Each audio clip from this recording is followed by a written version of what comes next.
Hello, magandang araw mga ka-Whitey World. Welcome back to my YouTube channel, Mami Lab Max Vlog.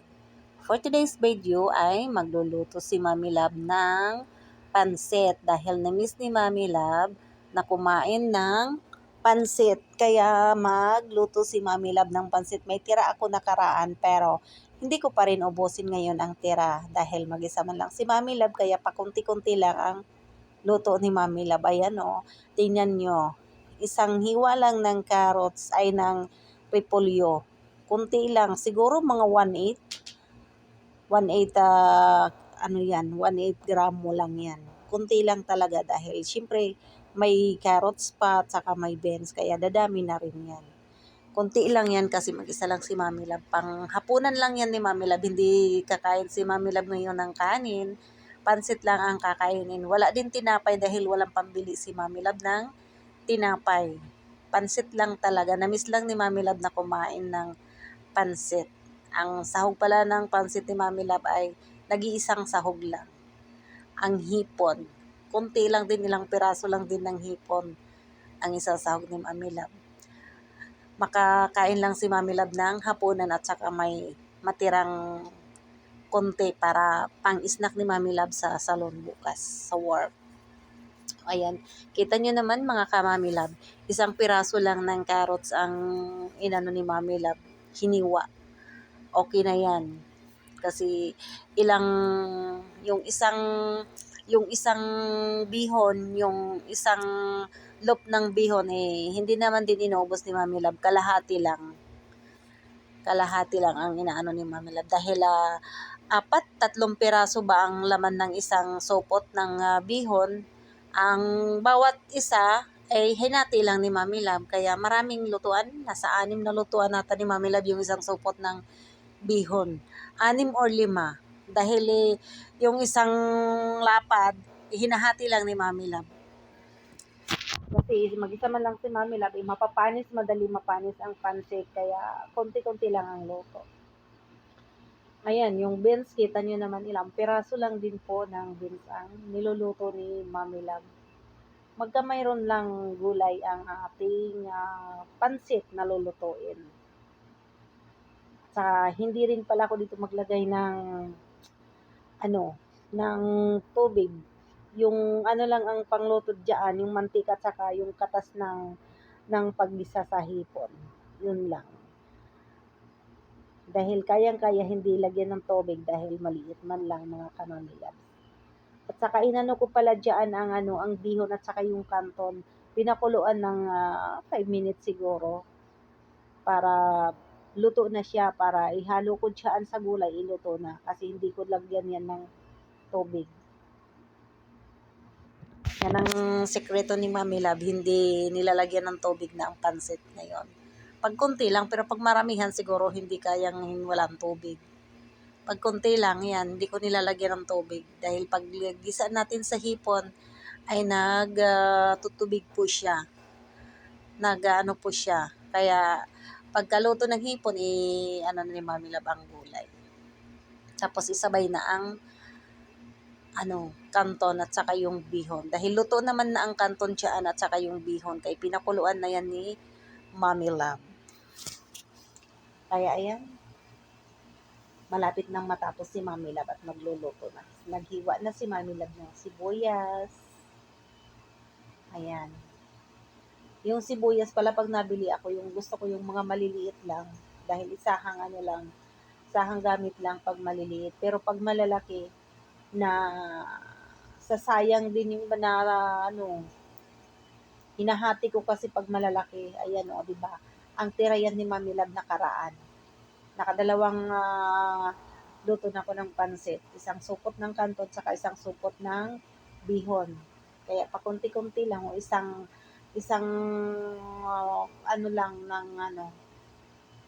hinati lang. Yung isang lapad ng bihon, hinahati lang ni Mami Lab.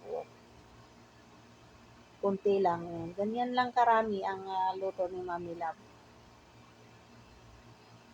Ayan, yung hipon din, ilang piraso lang mga ka-Mami Labs, diba? Tapos ayan pala yung ulo.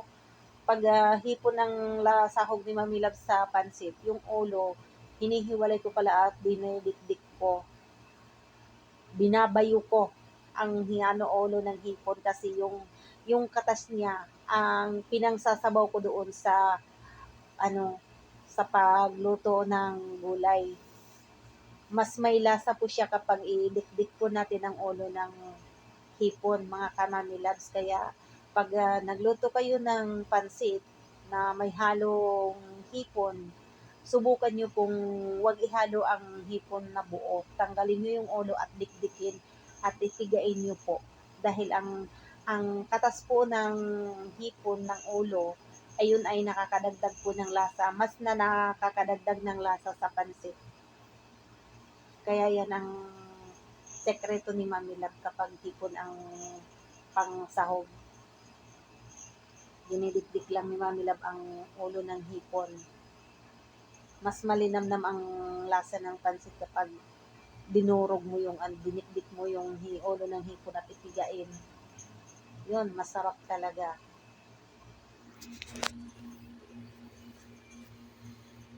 Oh, kita nyo mga kamami loves, maliliit lang ang hipon na binili ko dahil maliit lang din ang pera ko, konti lang. Kaya yan lang ang kinaya. Kasi pag malalaking hipon, medyo may kamahalan na nasa 40-50 po ang kilo. Ilang piraso lang. At least dito, sa maliliit, marami-rami at hindi ko nahiwa-hiwain pa pag naglahok si Mami Love sa hipon. Kasi pag malaki din ang presyo. Sayang din. Walang pambili si Mami Love kaya dito lang sa maliliit. At least hipon, lasang hipon pa rin, di ba, mga kamami loves? O ayan, di ba? Ang pinakasabaw lang dyan ni Mami Love ay yung katas ng dinikdik na ulo ng hipon. Yan lang. Hindi na yan nilagyan ni Mami Love ng tubig. Siyempre, hindi mawawala ang magic sarap. Pampadagdag lasa yan kasi. Hindi na rin po ako diyan naglagay ng toyo dahil konti lang. Pag maramihan lang na luto, maglagay ako ng toyo. Pero pag konti lang, hindi na ako naglagay ng toyo. Patis lang at saka yung magic sarap dahil may lasa na yung sa ulo pa lang, sa katas ng ulo ay malasa na. Tapos konting patis lang. So, ayan na. Lagay na ni Mami Love ang gulay. Madali lang maluto yan dahil maliliit lang na hiwa, maninipis na hiwa. Sinadya talaga ni Mami Love na nipisan lang ng hiwa para madali maluto. Tapos isunod na ni Mami Love ang may sikreto pala dyan si Mami Love, pansit. Mix pansit pala. Mix pansit pa yun. Sinigang mix. Mamasita mix pansit. Pampadagdag din ng lasa po yan. Powder po yan. Tapos yan, ang carrots, nilagay na ni Mami Love. Kunti lang din ang nilagay ko doon na mix sa pansit. Mix pansit, mix mamasitas mix pansit pala. Konting-konti lang ang nilalagay ni Mami Love. Pangpadagdag lang ng lasa.